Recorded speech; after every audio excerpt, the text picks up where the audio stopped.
جب اللہ کی رضا کے بغیر اس کائنات کا ایک پتا بھی ہل نہیں سکتا، تو پھر تمہارے دل کا بار بار اللہ سے رجوع کرنا، اس سے مانگنا بے وجہ نہیں ہے۔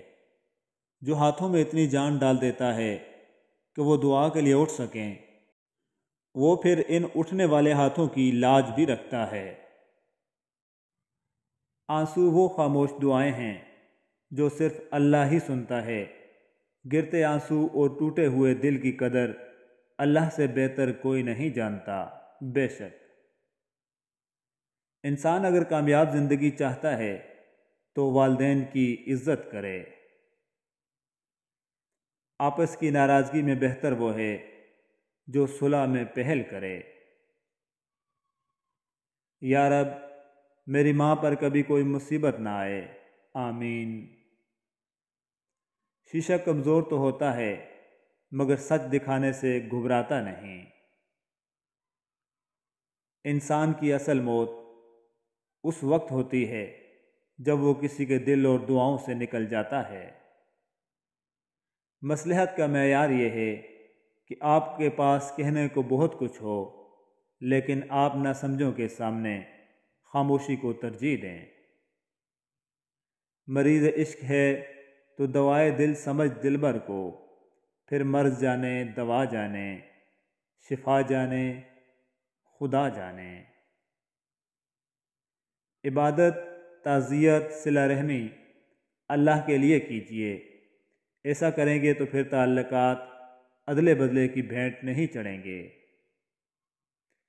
لوگوں کی زندگی میں اپنی اہمیت ڈھونڈنے سے لاکھ بہتر ہے کہ آپ اپنی زندگی میں خود کو اہمیت دیں، کیونکہ لوگوں کی ترجیحات تو بدلتی رہتی ہیں۔ آپ خود کو لوگوں کے معیار تک لانے کے چکر میں اپنا معیار ہی گنوا دیتے ہیں، اور پھر بچتا ہے تو بوسیدہ سی ہماری ذات۔ خود کو بوسیدہ ہونے سے ہم خود ہی بچا سکتے ہیں۔ آپ کے پاس اس دنیا میں رہنے کے لیے صرف ایک زندگی ہے، اس لیے اسے شاندار بنائیں۔ ہر لمحے کو اس طرح گزاریں جیسے یہ آپ کی زندگی کا آخری لمحہ ہو۔ ایمان سے جیو، امید سے جیو، محبت سے جیو، جدوجہد سے رہو اور قدر کرو زندگی کی۔ درخت جتنا اونچا ہوگا اس کا سایہ اتنا ہی چھوٹا ہوگا، اس لیے اونچا بننے کے بجائے بڑا بننے کی کوشش کیجیے۔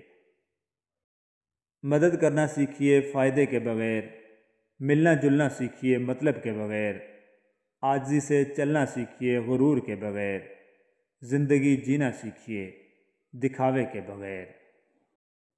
کہتے ہیں کہ جو محبت انسان کو تھکا دے اسے چھوڑ دینا چاہیے، لیکن میں کہتی ہوں محبت انسان کو نہیں تھکاتی، جس کو چاہا جائے اس کی بے حسی اور بے رخی تھکا دیتی ہے۔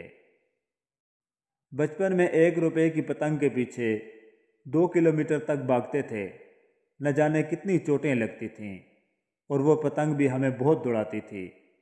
آج پتہ چلتا ہے دراصل وہ پتنگ نہیں تھی، ایک چیلنج تھا۔ خوشیوں کو حاصل کرنے کے لیے دوڑنا پڑتا ہے، کیونکہ خوشیاں دکانوں پر نہیں ملتیں۔ شاید یہی زندگی ہے۔ مسئلے تب بنتے ہیں جب جو دل میں ہو وہ زندگی میں نہ ہو، اور جو زندگی میں ہو وہ دل میں نہ ہو۔ کوشش کریں جو دل میں ہو اسے زندگی میں لے آئیں، ورنہ جو زندگی میں ہے اسے دل میں لے آئیں۔ زندگی سکون اور خوشی سے گزرے گی۔ درمیان میں لٹکے رہنا اور حقیقت کو قبول نہ کر کے زندگی بے سکون ہی رہے گی، ایک خلش ہی رہے گی۔